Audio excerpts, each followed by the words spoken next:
మన దేశానికి స్వాతంత్ర్యం రాకముందు తెల్లదొరలు మనసు లేనోళ్ళు అంటే బ్రిటిషర్స్ అని అనేవారంతా. ఒకటి కాదు రెండు కాదు, దాదాపు 9 దశాబ్దాలు అంటే 90 సంవత్సరాలు భారతీయులని బానిసలుగా చేసి ఆడుకున్నారు బ్రిటిషర్స్.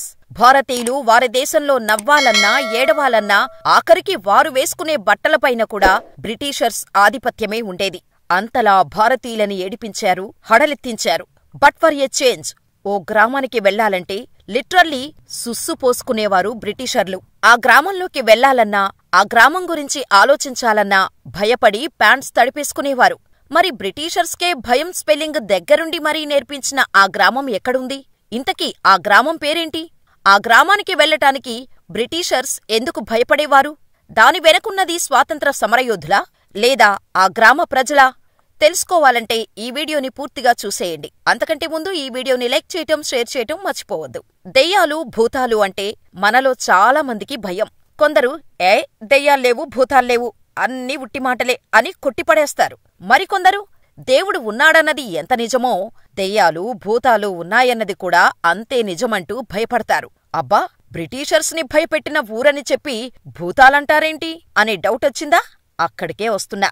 భారతీయుల్లో ఈ భూతాలపై నమ్మకాలు బ్రిటిషర్స్ మన దేశాన్ని పాలించే టైం కంటే ముందు నుంచే ఉన్నాయి. బ్రిటిషర్స్ కూడా తెల్లగా ఉండటంతో పాటు వారి అరాచకత్వం చూసి వారు కూడా నిజమైన దెయ్యాలు అనుకునేవారట గ్రామాల్లో ఉండే కొందరు ప్రజలు. ఇక మన దేశాన్ని పాలించటానికి వచ్చిన బ్రిటిషర్స్ మన దేశంలోని సంపదను దోచుకెళ్లి బ్రిటన్లో దాచుకునేవాళ్లు. అదీ చాలదన్నట్టు ప్రతి పనిపై ఓ కొత్త పన్ను వేసి ముక్కుపిండి మరీ వసూలు చేసేవారు. ఇండియన్స్కి హెల్త్ బాగోలేకపోయినా, పంట పండకపోయినా, కరువు వచ్చినా, నష్టం వచ్చినా బ్రిటిషర్స్కి అనవసరం. ఎలాగైనా వారు పెట్టిన ట్యాక్స్ ని కట్టాల్సిందే, లేదంటే వారి భూములనో లేదంటే ఇంటినో జప్తు చేసుకునేవారు. అలా ఓ రోజు ఓ బ్రిటిష్ అధికారి పన్ను కట్టించుకోటానికి ఇప్పుడున్న జార్ఖండ్ రాష్ట్ర రాజధాని రాంచీకి 25 కిలోమీటర్ల దూరంలో ఉన్న భూత్గ్రావ్ గ్రామానికి వెళ్లాడు. ఆ గ్రామం పేరు వింటే అప్పట్లో ఈ గ్రామానికి చుట్టుపక్కల ఉండేవాళ్లు సైతం భయపడిపోయేవారట. ఎందుకంటే ఆ గ్రామంలో నిత్యం ఏదో ఒక పూజ జరుగుతూనే ఉండేది. అవి ఎటువంటి పూజలో ఎవరికీ తెలిసేది కాదు. పైగా ఆ గ్రామంలో ఉండే ముండాస్ సంప్రదాయం ప్రకారం పహాన్ అంటే పూజారి చేత ఆత్మబలి ఇవ్వాలి. అప్పట్లో అదొక మూఢనమ్మకంగా ఉండేది. అందుకే శిస్తు వసూలు చేయటానికి కూడా ఎవరూ వెళ్లేవారు కాదు. కాని ఓ బ్రిటిష్ అధికారి మాత్రం ధైర్యంగా గ్రామానికి వెళ్లాడు. ఇక గ్రామంలో అడుగు పెట్టగానే ఎదురుగా ఉన్న దృశ్యాన్ని చూసిన ఆ బ్రిటిష్ అధికారికి ఒక్కసారిగా గుండె ఆగినంత పనైందట. తను ఒకడుగు ముందుకు వేస్తే తనవైపే దూసుకువస్తున్న బుట్టని చూసి ఫుల్గా భయపడిపోయాడు ఆ బ్రిటిషర్. గ్రామంలో దెయ్యం ఉందని, లేకపోతే బుట్ట దానంతటా అదే తనవైపు ఎలా వస్తుందని అనుకున్నాడు.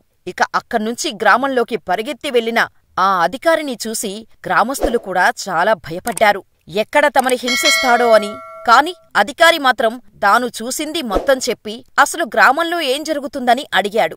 మేము కూడా గత కొన్ని రోజులుగా సేమ్ అటువంటి సిచ్యువేషన్కే ఎక్స్పీరియన్స్ చేస్తున్నామని చెప్పటంతో ఆ బ్రిటిషర్ ఆ గ్రామానికి భూత్గావ్ అని పేరు పెట్టారు. అప్పటినుంచే ఇదే పేరు చెలామణి అవుతూ వస్తోంది.